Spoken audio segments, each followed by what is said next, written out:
عاصم بن سلیمان نے خبر دی، انہیں ابو عثمان عبد الرحمن نہدی نے کہا کہ مجھ سے اسامہ بن زید رضی اللہ عنہ نے بیان کیا کہ نبی کریم صلی اللہ علیہ وسلم کی ایک صاحبزادی حضرت زینب رضی اللہ عنہا نے آپ صلی اللہ علیہ وسلم کو اطلاع کرائی کہ میرا ایک لڑکا مرنے کے قریب ہے، اس لیے آپ صلی اللہ علیہ وسلم تشریف لائیں۔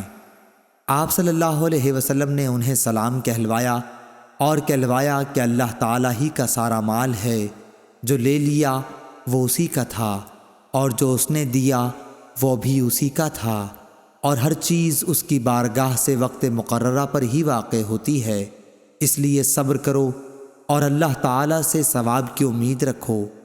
پھر حضرت زینب رضی اللہ عنہا نے قسم دے کر آپ کو یہاں بلوا بھیجا۔ اب رسول اللہ صلی اللہ علیہ وسلم جانے کے لیے اٹھے۔ آپ صلی اللہ علیہ وسلم کے ساتھ سعد بن عبادہ، معاذ بن جبل، ابی بن کعب، زید بن ثابت اور بہت سے دوسرے صحابہ رضی اللہ عنہم بھی تھے۔ بچے کو رسول اللہ صلی اللہ علیہ وسلم کے سامنے کیا گیا، جس کی جانکنی کا عالم تھا۔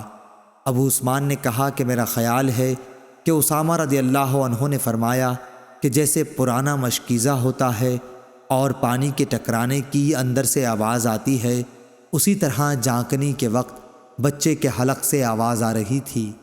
یہ دیکھ کر رسول اللہ صلی اللہ علیہ وسلم کی آنکھوں سے آنسو بہہ نکلے۔ سعد رضی اللہ عنہ بول اٹھے کہ یا رسول اللہ، یہ رونا کیسا ہے؟ آپ صلی اللہ علیہ وسلم نے فرمایا کہ یہ تو اللہ کی رحمت ہے جسے اللہ نے اپنے نیک بندوں کے دلوں میں رکھا ہے، اور اللہ تعالیٰ بھی اپنے ان رحم دل بندوں پر رحم فرماتا ہے جو دوسروں پر رحم کرتے ہیں۔ صحیح بخاری حدیث نمبر 1284۔